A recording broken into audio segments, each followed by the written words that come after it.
Two teachers in China questioned the Communist Party, and their punishment is shocking.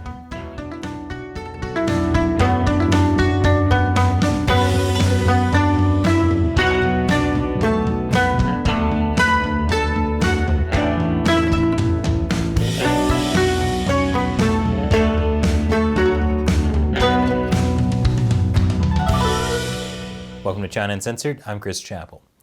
Did you know that the People's Republic of China wrote a joke into its constitution? It's true. Article 35 says, "Citizens shall enjoy freedom of speech." That's a real knee slapper, because actually the Chinese Communist Party does not allow freedom of speech. Perhaps they're afraid that if people have free speech, they'll see that the entire Communist Party sits on a throne of lies. In fact, they're so uptight that they don't even allow teachers to ask questions, which one teacher found out last month. December 14th was the National Memorial Day for the victims of the Nanjing Massacre in China.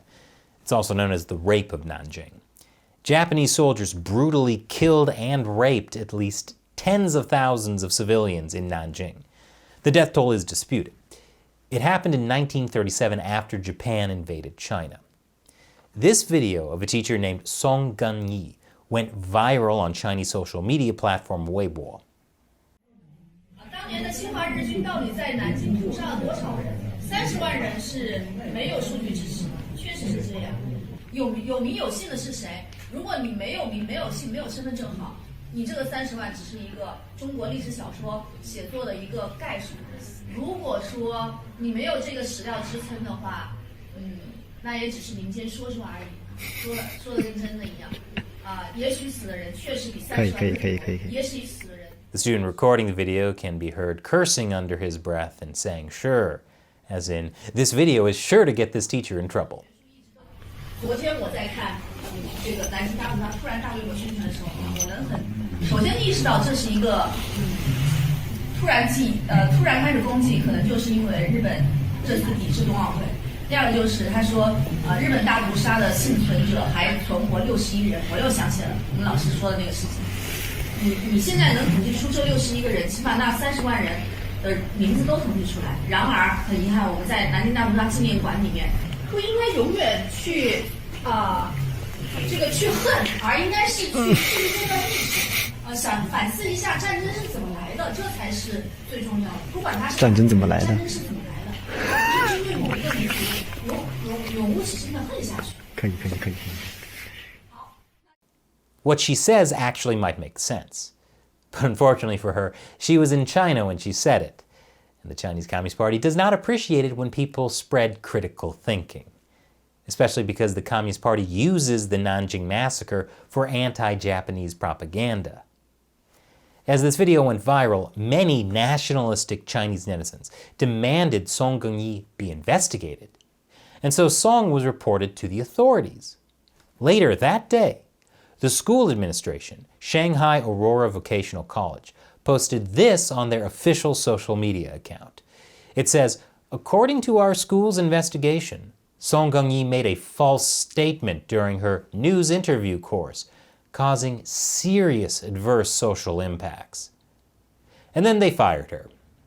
So, a teacher lost her job for causing serious adverse social impacts, like teaching students to think critically.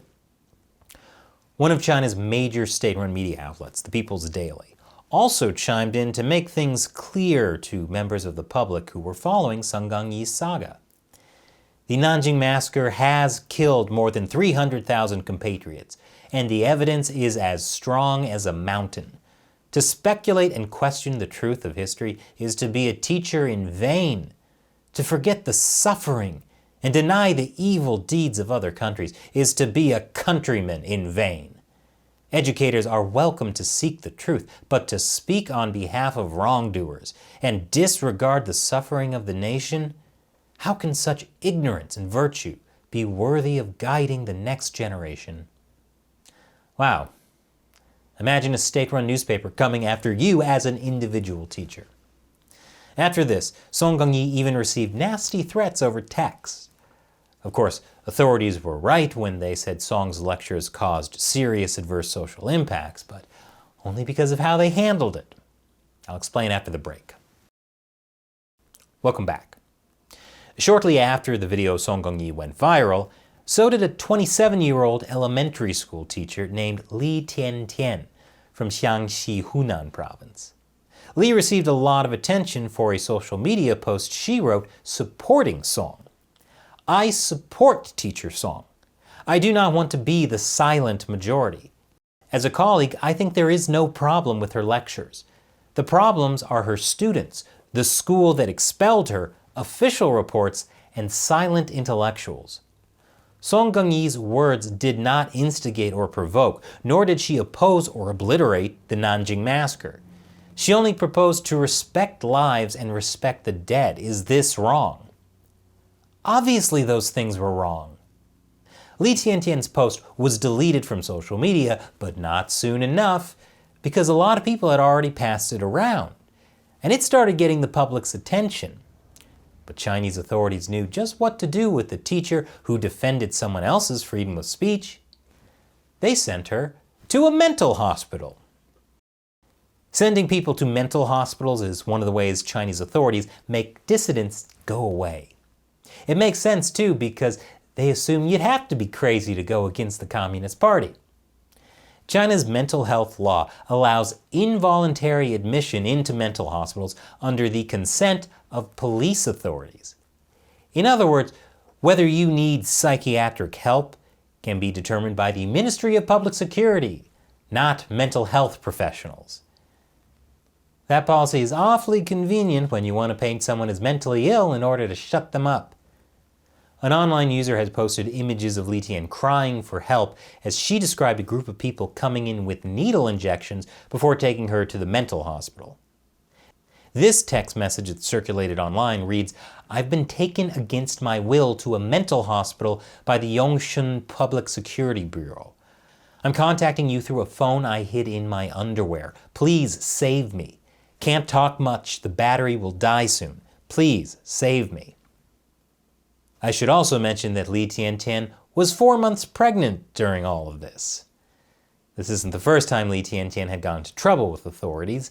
In 2019, Li had posted online a reflection of her experiences teaching in a rural village in China, titled "A Group of Rural Children Being Destroyed." In it, she merely criticizes how the school was less interested in educating children than in passing an official inspection. Nothing in it was particularly political, but it did, in a roundabout way, point out the true priorities of socialist education with Chinese characteristics.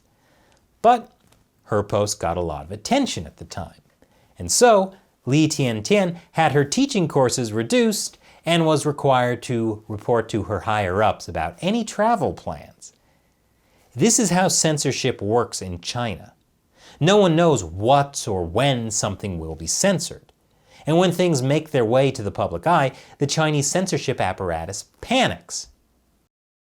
And that sometimes makes it crash and burn. I'll tell you what happened after the break. Welcome back. Chinese netizens were all concerned about Li Tiantian's disappearance, but the authorities knew what to do. They got her family to consent to Li being checked into the hospital for psychiatric treatment. And wouldn't you know it, Hu Xijin, the recently retired editor-in-chief of my favorite state-run media, the Global Times, shared a video on Weibo of Li Tiantian's mother. 我是李甜甜的妈妈，谢谢大家对李甜甜的关心。读大学的时候，她有点抑郁症，她有怀了孩子，我就担心，我就很担心，就和她姑爷他们商量，送到医院看去看病，甜甜。我很感谢政府，也希望甜甜能够安心。我也晓得大家都很关心她，也希望大家这段时间不要再打扰她。谢谢大家关心。You know, there's something about the way she was speaking that seems Well, let's say I sympathize with how hard it is to read off a teleprompter. And this is yet another tactic used to dissuade dissenters in China. The authorities in China will find a way to get family members involved, either by threatening them or demanding that they refute rumors. A week later, on December 26th, a Weibo post allegedly from Li Tiantian was released to the public. Hello everyone, I'm Li Tiantian. I just came out of the hospital. I will reply to everyone as soon as possible. Thank you for your concern for me and your attention to this matter. Now my condition is still recovering, and my mental state is also poor, so I may not be able to reply to too many messages or accept media interviews in a short time. I hope you will understand. However, Li Tiantian will always be Li Tiantian, and words are the embodiment of my spirit and personality. She put the words hospital and recovering in quotation marks. That's not reassuring. Comments on social media are also doubtful. Li Tiantian is not mentally ill. I hope that she will speak up as soon as possible and return to normal. A certain group of people wants to say that Li Tiantian is not mentally ill and should not be put in the mental hospital.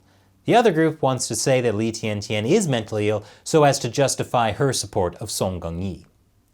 Do they really think claims of mental illness will wash away what she said about the Nanjing massacre? And here's what's ironic. By making a big deal about Song Gongyi asking questions about the Nanjing massacre and locking up Li Tiantian for supporting her, China's censorship apparatus turned it into a popular discussion topic. And now a lot of people are asking inconvenient questions.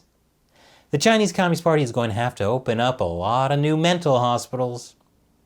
And now it's time for me to answer an inconvenient question from one of you, a fan who supports China Uncensored on Patreon or Locals. Tyler Howe on Patreon asks, what would happen if Russia invades Ukraine and China invades Taiwan at the same time? Could this work in their favor to split the distribution of U.S. military personnel? Please don't give Russia and China any ideas. One invasion is a normal war, but coordinated invasions on different parts of the globe, that could be the start of a world war. And I think humanity has had enough of those. Thank you very much. Thanks for your question, Tyler.